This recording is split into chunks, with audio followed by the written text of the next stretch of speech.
Narsapuram parliament నియోజకవర్గం ఆవిర్భవించిన తర్వాత 8 సార్లు కాంగ్రెస్, 4 సార్లు టీడీపీ మిత్రపక్షంగా 2 సార్లు బీజేపీ, కమ్యూనిస్టు పార్టీ ఒక్కసారి గెలుపొందాయి. అయితే ఈసారి ఇక్కడ ఎవరి జెండా ఎగురుతుంది అనేదే ఇంట్రెస్టింగ్. ఎందుకంటే ఇక్కడ ఎవరికి ఎక్కువ ఓట్లు పడ్డాయో చెప్పలేం, కానీ అంతా కలిసి భారీగా ఓట్లు చీల్చేశారు అన్నది మాత్రం నిజం. 2014 ఎన్నికల్లో నర్సాపురం స్థానం నుంచి బీజేపీ నేత గోకరాజు గంగరాజు విజయం సాధించారు. ఈసారి ఇక్కడి నుంచి 6 పోటీకి దిగిన ప్రధాన పోటీ మాత్రం ముగ్గురి మధ్యే. ముగ్గురిలో ఎవరికి వారే ధీమాగా ఉన్నారు. టీడీపీ అభ్యర్థి వేటుకూరి శివరామరాజు తన గెలుపుపై విశ్లేషణలు చేస్తున్నారు. గెలిచేందుకున్న అవకాశాలన్నింటినీ స్పష్టంగా చెబుతున్నారు.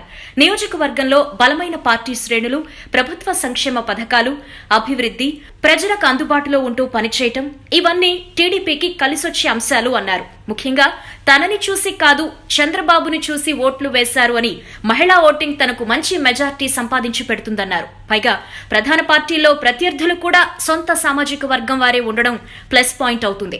ఇక ఈ ఎన్నికల ముందు టీడీపీ నుంచి వైసీపీలో చేరిన రఘురామకృష్ణరాజు వైసీపీ ఎంపీ అభ్యర్థిగా పోటీ చేశారు. స్థానికంగా ఉండే పలుకుబడి, టీడీపీలో ఉన్నప్పుడు ఏర్పడిన పరిచయాలు, వైసీపీ ప్రకటించిన నవరత్నాలు సొంత సామాజిక వర్గం కలిసొస్తుందని నమ్మకంగా ఉన్నారు. అయితే ఎన్నికల ప్రచారంలో తాగి తూగి మాట్లాడడం, ఇతర కులాలను దూషించడం, రాజులు మాత్రమే పాలించాలి అంటూ పాతకాలంలా మాట్లాడడం రఘురామకృష్ణరాజుకి మైనస్ పాయింట్స్.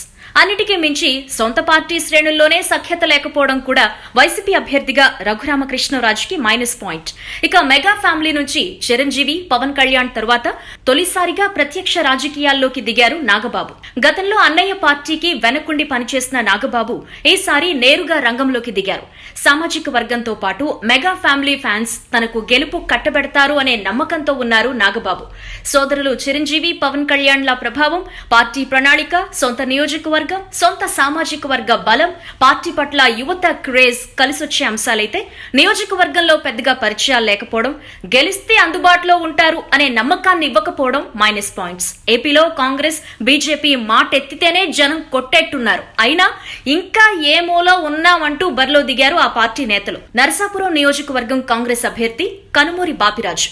ప్రత్యేక హోదా నినాదం, ఎంపీగా 2 సార్లు పనిచేసిన అనుభవం, అన్ని వర్గాల ప్రజలను ఆప్యాయంగా పలకరించే వ్యక్తిత్వం కనుమూరి బాపిరాజుకి బలాలైతే, రాష్ట్రంలో పార్టీ ఆదరణ కోల్పోవడం, బూత్ స్థాయి పార్టీ శ్రేణులు లేకపోవడంతో కనుమూరికి దరిదాపుల్లో గెలుపు అనే మాట వినిపించదు.